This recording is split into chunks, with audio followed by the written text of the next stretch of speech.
Many myths persist about Mexico, often fueled by misconceptions, stereotypes, and sensationalized stories. Today, we're diving into some of the most persistent myths, rumors, and outright fabrications about moving to Mexico. From falsehoods to wild exaggerations, the internet is packed with misinformation. In this video, we will be breaking down some of the biggest misconceptions about life in Mexico. Let's get into it.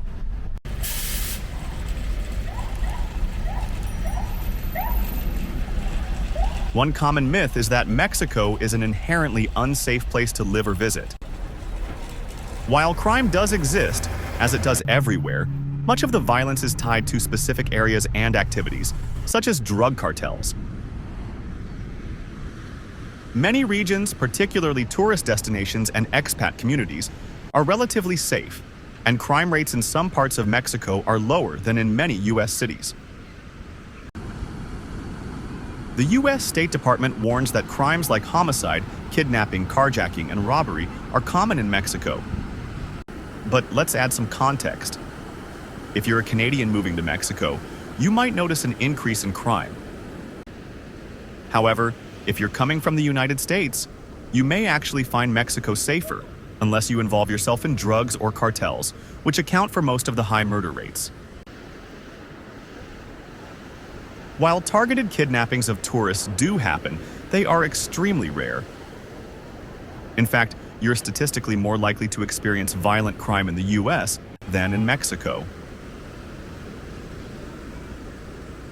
Is healthcare in Mexico third world? Absolutely not.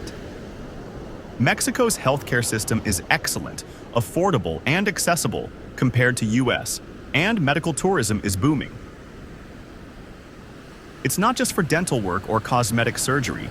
We have interviewed people who have undergone cancer treatment in Mexico using state-of-the-art facilities.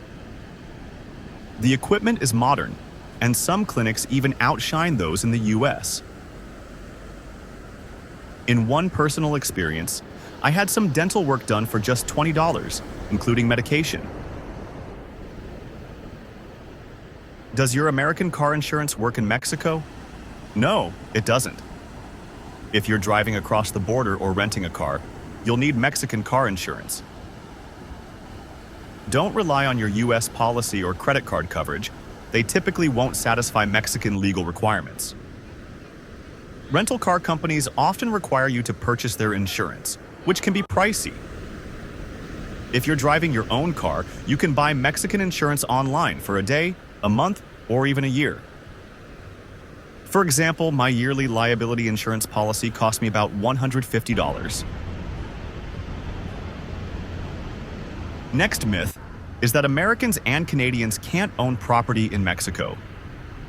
This is simply not true. Many foreigners own property in Mexico. If your property is within 30 miles of the coast or 60 miles of the border, you'll need to establish a bank trust called a fideicomiso, which costs about $500 per year. Your real estate agent and lawyer will handle the setup. Closing takes longer than in the U.S., but the fideicomiso system is safe and reliable. For properties farther inland, no trust is required.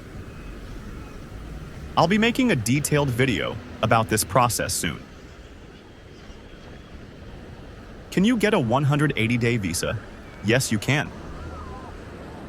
As of winter 2025, most visitors can get 180-day visas. However, land borders and other airports may not follow the same system. It often depends on the immigration agent processing your paperwork. One might issue a 30-day visa, while another grants 180 days. Flexibility and patience are key when navigating this process.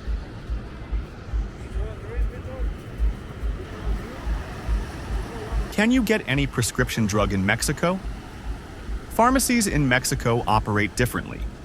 While many medications don't require a prescription, others, like antibiotics, do. Pharmacies often have doctors on site who can write prescriptions if needed. Are all cops corrupt? Corruption does exist, particularly in the form of bribes for minor traffic infractions.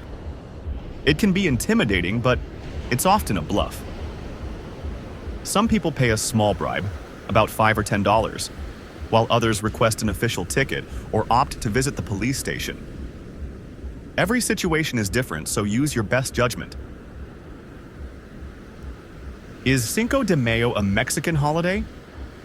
Not really. Cinco de Mayo commemorates a specific battle in Puebla, and celebrations are mostly localized to that region. The holiday is far more popular in the US, while Mexico's true independence celebration happens in September.